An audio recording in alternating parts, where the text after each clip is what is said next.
Om Namo Bhagavate Vasudevaya. Om Namo Bhagavate Vasudevaya.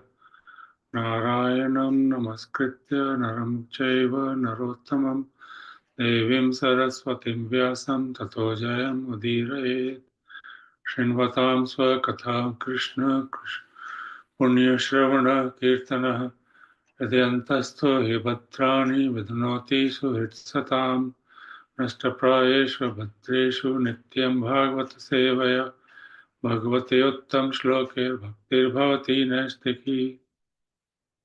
Reading from Srimad Bhagavatam, Canto 4, Chapter 22, titled Prithu Maharaj. Prithu Maharaj is meeting with the Kumara. And I'm covering verse 27.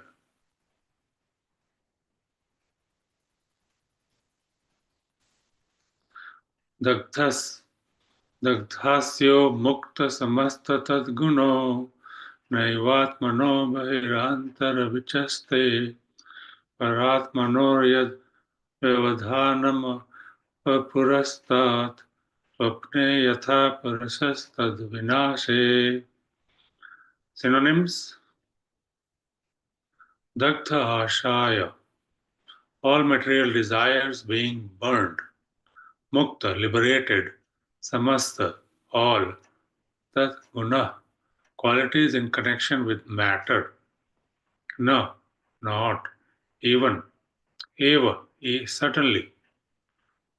Atmana, the soul or the super soul. Vahi, external. Anta, internal. Vichaste, acting. Paratmano, of the super soul. Yat, that. Vyavadhanam, difference. Purastat, as it was in the beginning. Swapne, in dream. Yatha, as. Purusha, a person. Tat, that. Vinashe, being finished. Translation by His Divine Grace Srila Prabhupada. When a person becomes devoid of all material desires and liberated from all material qualities, he transcends distinctions between actions executed externally and internally. At that time, the difference between the soul and the super soul, which was existing before self-realization, is annihilated. When a dream is over, there is no longer a distinction between the dream and the dreamer. Purport by Srila Prabhupada ki jai. As described by Srila Rupa Goswami, Anya Bhilashita Shunyam, one must be devoid of all material desires. When a person becomes devoid of all material desires, there is no longer need for speculative knowledge or fruitive activities. In that condition, it is to be understood that one is free from the material body. The example is already given above. A coconut, which is dry, is loosened from its outward husk. This is the stage of liberation. As said in Srimad Bhagavatam, Mukti in 2.10.6, Mukti or liberation means Swarupena Vyavasthiti, being situated in one's own constitutional position. All material desires are present as long as one is in the bodily concept of life. But when one realizes that he is an eternal servant of Krishna, his desires are no longer material. A devotee acts in this consciousness. In other words, when material desires in connection with the body are finished, one is actually liberated. When one is liberated from the material qualities, he does not do anything for his personal sense gratification. At that time, all activities performed by him are absolute. In the conditioned state, there are two kinds of activities. One acts on behalf of the body, and at the same time, he acts to become liberated. The devotee When he is completely free from all material desires or all material qualities, transcends the duality of action for the body and soul, then the bodily concept of life is completely over. Therefore, Srila Rupa Goswami says, Iha yasya harer dasye karmana manasa gira nikhilashvapi avasthasu jivan mukta sa uchyate. When one is completely fixed in the service of the Lord, he is a liberated person in any condition of life. He is called Jivan Mukta, liberated even within this body. In such a liberated condition, there is no distinction between actions for sense gratification and actions for liberation. When one is liberated from the desire of sense gratification, he has no longer to suffer the reactions of lamentation or illusion. Activities performed by the karmis and jnanis are subjected to lamentation and illusion, but a self realized, liberated person acting only for the Supreme Personality of Godhead experiences none. This is the stage of oneness or merging into the existence of the Supreme Personality of Godhead. This means that the individual soul, while keeping his individuality, no longer has separate interest. He is fully in the service of the Lord and he has nothing to do for his personal sense gratification. Therefore, he sees only the Supreme Personality of Godhead and not himself. His personal interest completely perishes. When a person comes out of a dream, the dream vanishes. While dreaming, a person may consider himself a king and see the royal paraphernalia, his soldiers, etc. But when the dream is over, he does not see anything beyond himself. Similarly, a liberated person understands that he is part and parcel of the Supreme Lord, acting in accordance with the desire of the Supreme Lord, and as such, there is no distinction between himself and the Supreme Lord, although both of them retain their individuality. Nityo Nityanam Chetanas Chetananam. This is the perfect conception of oneness in relation to the supersoul and the soul.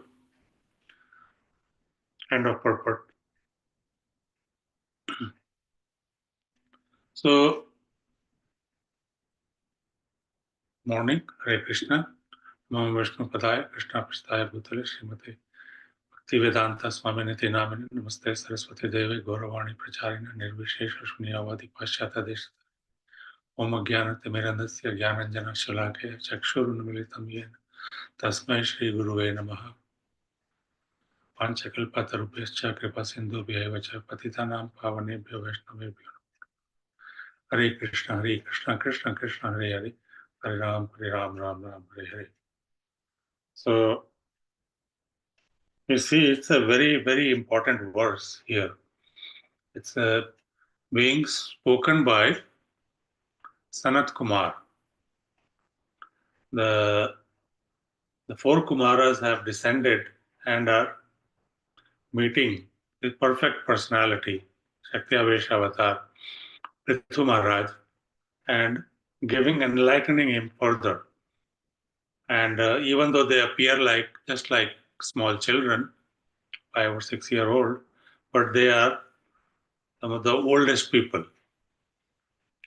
So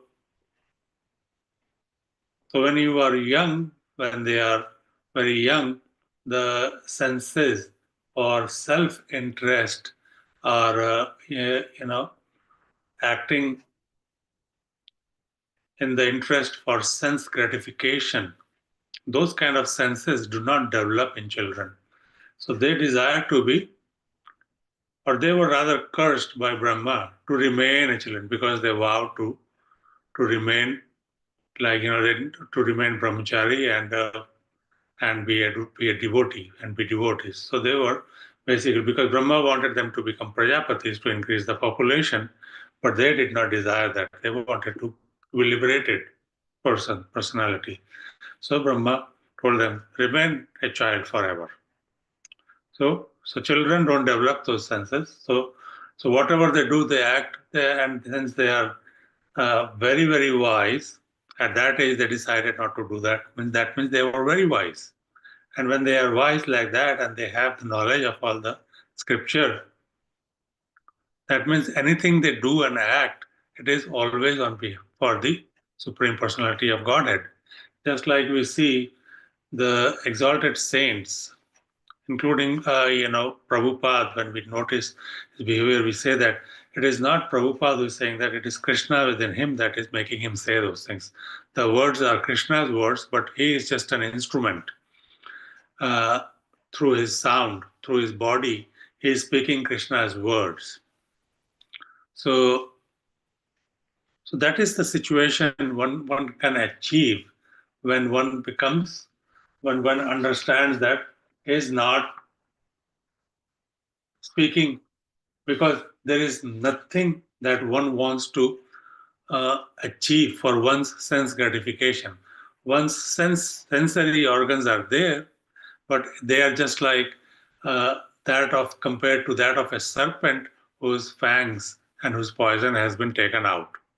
Senses, the desires are there, but the desires don't make the sensory, and don't compel the senses, don't compel the mind, the head of senses, to go out and seek that pleasure, even though the desires may be there.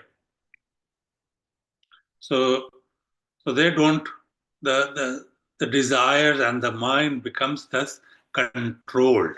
At a certain stage in life, the senses are you realize the futility of this kind of sensory activities or sensory desires. Uh, and people then do the common sense. The common sense is directing the senses, using the senses for, say, keeping your health all right, maybe, but not letting the senses be senses abuse. Senses should not be allowed to abuse the body. So just similarly, so if senses are used properly and for Krishna, developing further Krishna consciousness, means the senses are being guided by Rishikesha, who is having a complete control of the senses and and and is guiding. So it is saying in the verse, becomes devoid of all material desires and liberated from the material qualities. Material qualities are what? Sattva guna, rajas guna, and tamasa guna. So when one is devoid of all these qualities, means one is actually getting situated in Shuddha Sattva. So it transcends distinctions between actions executed externally and internally. What are actions? Actions are the karmas. Karmas have reactions. So when you are externally doing something and internally doing something, internally doing something means internally acting with your mind, externally doing with your senses. So when you are doing things externally and doing things internally, the difference is not there anymore. That means that you have reached that platform where you are realizing uh, eternal peace. Eternal peace means there is this verse in Bhagavad Gita, chapter 9, uh, 33, I believe. Shipram he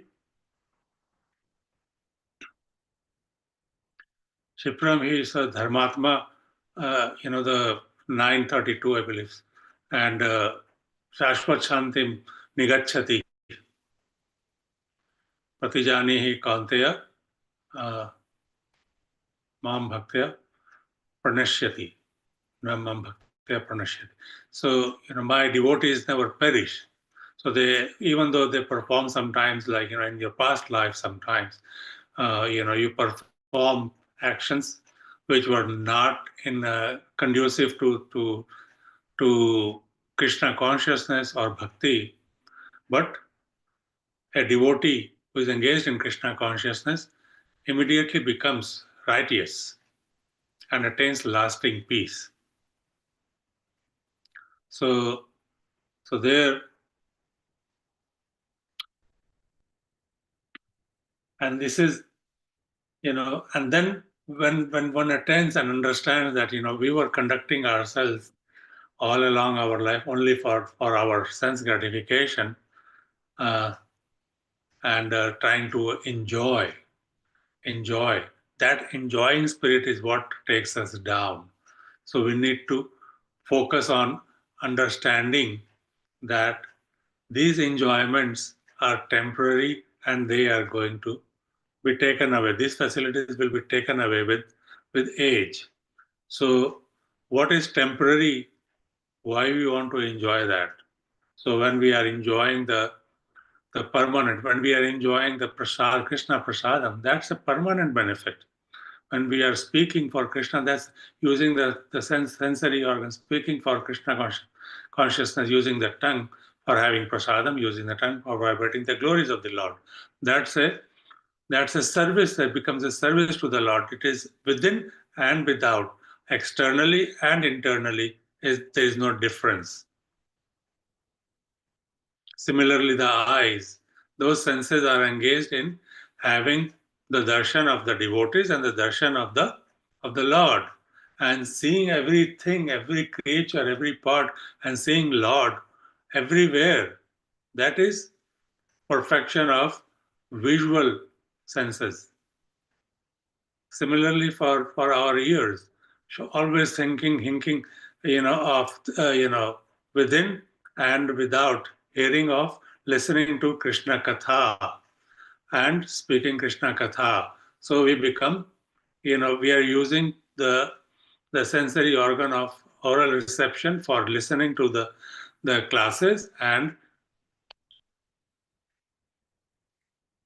disseminating that knowledge from on what we listen using the vibratory organ tongue. Similarly, when we are using everything in connection with Krishna, just like uh, Amrish Maharaj says, Savamana Krishna,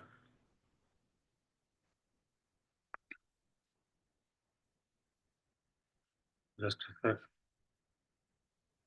Savai Mana Krishna Padarvinde, Vachamsi Vakunta Gunanuvarnane, Karo Hare Mandir Marjanadishu, Shrutim Chakarachit Sat Kathodaya. Maharaj Amrish always engaged his mind in meditating upon the lotus feet of Krishna, his words in describing the glories of the Lord, his hands in cleansing the Lord's temple, his ears in hearing the words spoken by Krishna or about Krishna. So that's the way, when you reach that kind of perfection, we are engaging everything, and that's what Sanat Kumar here is speaking.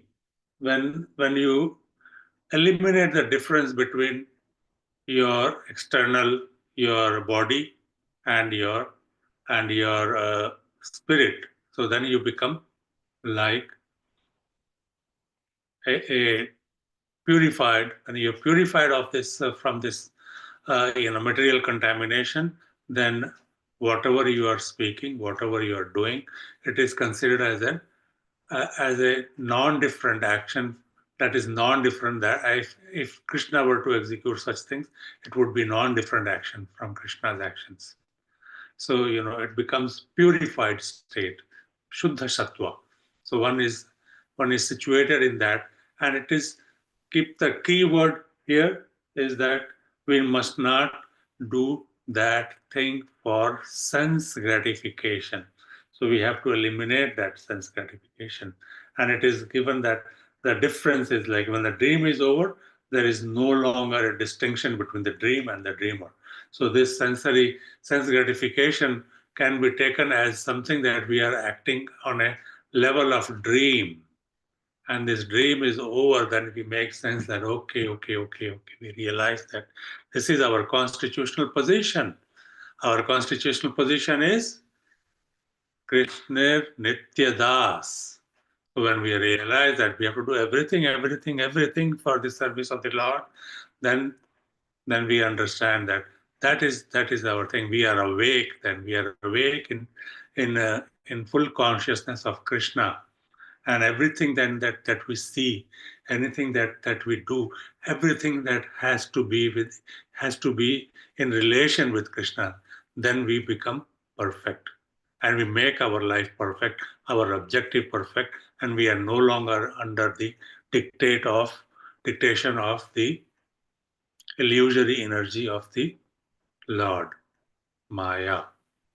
So, so prolonged practice, constant chanting, and following the regulative principles, uh, and controlling externally and internally the mind and the senses, and conducting ourselves in this with this focus, as Prabhupada very nicely has created this system, or the Gaudiya Vaishnavas, that the regulative principle and the minimum rounds of chanting, but we should focus on increasing more, reading more, uh, you know, glorifying Krishna more. So slowly, we know that one after the one, the layers of illusion keep peeling off, and we are situated in, and then we are situated in our constitutional position, and whatever we are doing then is actually the action conducted by purified mind, purified soul, and the method given is chanting the holy name of the Lord while following the regulative principle. Hare Krishna, Krishna Krishna, Hare Hare, Hare Ram, Ram Ram, Hare Hare. With this, I conclude. Thank you very much for joining in.